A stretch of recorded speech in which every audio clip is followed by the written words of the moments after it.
الحمد لله رب العالمين والصلاة والسلام على أشرف الأنبياء وسيد المرسلين سيدنا ومولانا محمد وعلى آله وأصحابه أجمعين وبعد. السلام عليكم ورحمة الله وبركاته. حديث numéro 92 عن الزبير ابن عدي قال qui rapporte ce hadith-là, les peines sahabi, il y a un tabi'i.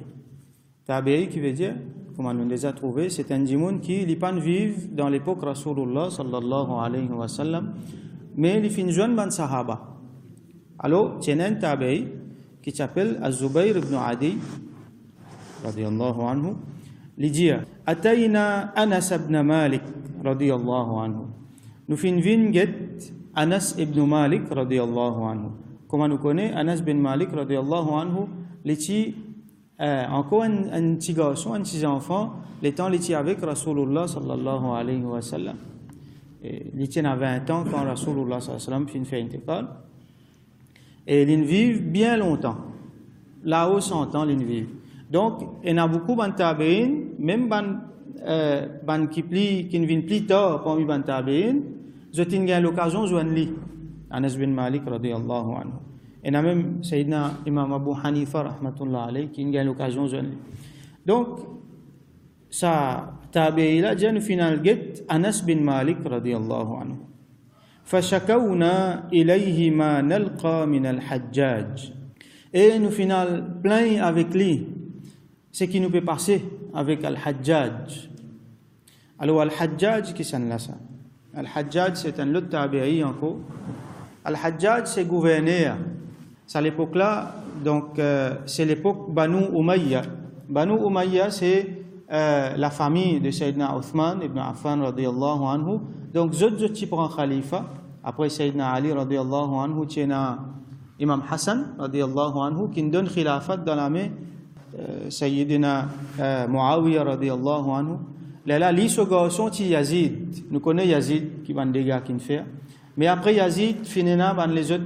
Donc, Banu Umayya fin continue, finina Abdul Malik ibn Marwan, qui est calife à l'époque-là, il fin donne Hajjaj bin Yusuf, qui est un grand général.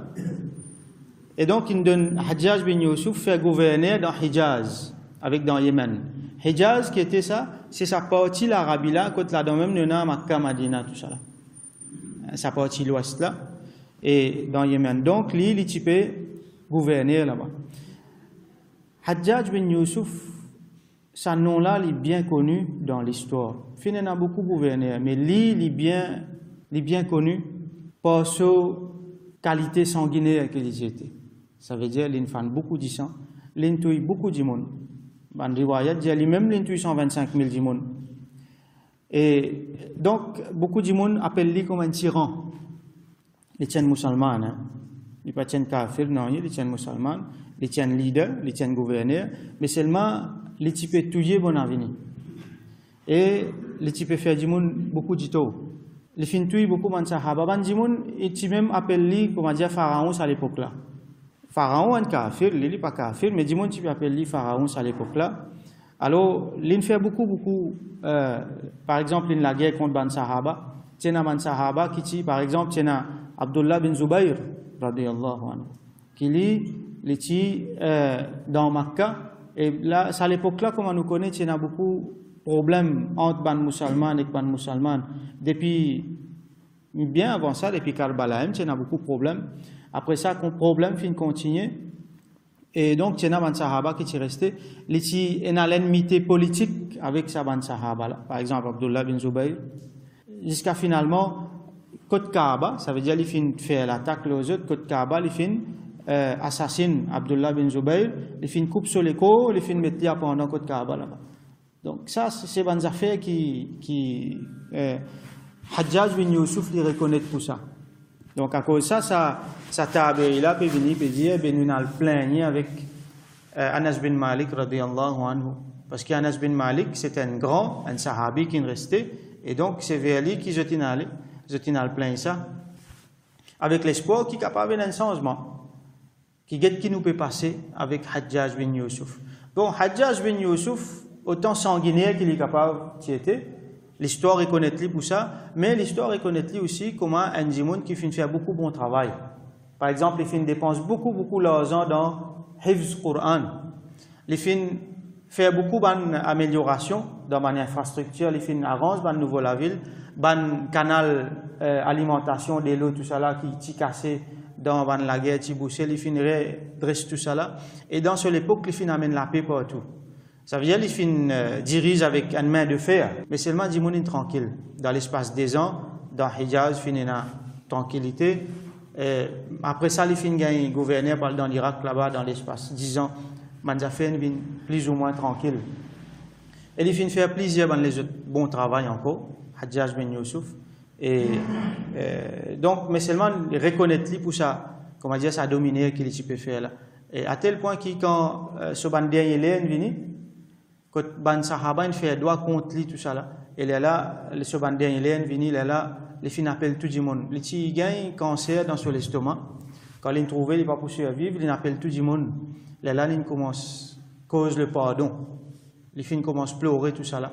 Même quand il y a Hassan al-Basri, radiyallahu anhu, qui est un grand tabi'i encore, et il peut raconter tout ça là, il peut dire, même il ne peut pas croire qu'il peut trouver Hajjaj bin Youssouf peut pleurer, et peut dire Allah pardon, il peut dire Allah, ben dis-moi il finit condamne moi, mais seulement moi dis toi pardon. Donc là, Hassan al-Basri, qui son nom on fait mentionner, il dit que s'il ne fait droit comme ça, alors nous avons l'espoir qu'Allah pour pardonner.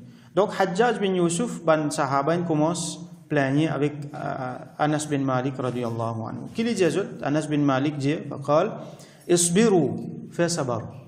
Il n'a pas fait une diazot, non, ben nous besoin renverser, nous besoin faire un coup d'état, nous besoin, parce qu'il y a une chef là. Alors on nous rappelle ça, hadith que nous avons trouvé, qu'il ne faudrait pas nous soulever contre ban chef. Alors, si capable, sans un affaire, bon, si ban quelque chose peut faire en déocade, là, définitivement, mais dans une situation que nous trouvons, si nous pouvons faire quelque chose pour en plus des autres, et dans ce cas-là, ban sahaba, pas de moyen pour faire quelque chose. Pour ça, les autres du monde qui sont faire quelque chose, pas de pour faire quelque chose. Quand tu peux essayer de faire quelque chose, tu peux en plus des autres, alors, isbiru, faire sabar. Qu'il dit les autres après, فَإِنَّهُ لَا يَأْتِي زَمَانٌ إِلَّا والذي بعده شر منه. Parce qu'il n'y a pas aucune époque qui peut venir, excepté qu'il y a l'époque qui vient après là, les plus pas bon qu'il y a l'époque qui vient avant là. Au fur et à mesure qu'il y a l'époque qui aller, si nous comparons l'époque, c'est qui après là, plus pas bon qu'avant là. Hatta talqaw rabbakum, jusqu'à qui je joigne votre Rabb. Jusqu'à qui je joigne votre Rabb veut dire jusqu'à la mort, ou soit jusqu'à Qiyamah. Jusqu'à Yawm al-Qiyamah, pour rester comme ça veut dire ban quelque chose là pour dégénérer pour aller-même. Anas bin Malik radiyallahu anhu dit sami'tuhu min nabiyyikum sallallahu alayhi wa sallam. Il dit ça, montagne ça depuis votre nabi, depuis votre prophète, donc Rasulullah sallallahu alayhi wa sallam. Alors Rasulullah sallallahu alayhi wa sallam fin indique nous dans plusieurs hadiths qui ban quelque chose pour dégénérer au fur et à mesure qu'il est temps avancé. Hadith nous connaît Khayrul quruni qarni, meilleure l'époque c'est mon époque. Rasulullah sallallahu alayhi wa sallam dit thumma alladhina yalunahum, après vient l'époque qui après, thumma alladhina yalunahum, après vient qui après, c'est qui après ça pour une fitna fasad, les poussières pour faire un faux serment tout ça là, ainsi de suite. Donc meilleure l'époque qui finit dans la terre c'est l'époque Rasulullah sallallahu alayhi wa sallam. Après, les films mentionnent dès les autres époques, donc l'époque ban Sahaba, après dès les autres époques, l'époque ban Tabi'in, l'époque ban Atba' et Tabi'in. Ça, c'est trois meilleures époques. Déjà, ce qui nous peut trouver là, c'est l'époque ban Tabi'in, ça. Il déjà compte dans meilleure époque même là, qui est tout ça des autres là. Imagine après qui peut arriver. Donc, après ça, ban quelque chose pour gâter. Donc, c'est ce qui est exactement ce que nous trouvons. Au fur et à mesure qu'il ban quelque chose, puis les temps puis avancer, ban affaires dégénérer. Aujourd'hui, quand nous regardons nous trouvons beaucoup d'atrocités encore. Ban comme Hajjaj bin Youssouf, et na pire qui sont encore à cette quand nous regardons ban leader qui est là aujourd'hui. Alors, ce qui nous besoin retenir là-dedans, c'est qu'au fur et à mesure que l'époque peut aller, ban affaires peut empirer. Ce qui nous capable de faire cette là, nous pas tarder, nous faire. Nous pas garder ban affaires pour après, parce que si nous prenons des jours, ça deuxième jour là, devient plus difficile que sa première jour là. Au fur et à mesure qu'il va quelque chose aller, en termes spirituels, en termes din, ça veut dire barakat puis enlever, la connaissance puis enlever. Hein, quand nous joignons beaucoup de hadiths qui Rasul sallam mentionnait, c'est une conclusion nous qu'a tiré qui va nous faire devenir plus difficile. Donc, n'a pas tardé pour pratiquer din, que pour un jour, à l'époque, pour un dimon quand il pratique din sérieux, il beaucoup manger, il attrape la braise de la main. Et dans dimon il peut besoin sauver à la montagne pour les cas pratique ce din. Et là, quand nous retournons, nous trouvons quand c'est difficile, il était pour certains mandimon. Nous remercions Allah subhanahu wa ta'ala qui encore de nous faciliter, nous faire droit qui ça continue, la tranquillité, la paix, facilité pour pratiquer nos dînes. Mais c'est moi nous profite ça. Nous profitons pour pratiquer nos dînes, nous répandre la lumière autour de nous. Nous ici, nous répandre la paix, la tranquillité et la lumière spirituelle, la lumière de l'islam autour de nous. Et nous profiter, nous faire un maximum, autant qu'il nous est capable. Et nous pas tarder pour faire bon travail. Donc nous faisons droit avec Allah subhanahu wa ta'ala qui lui donne nous tawfiq pour faire ça. Wa akhiru da'wana anil hamdulillahi rabbil alamin.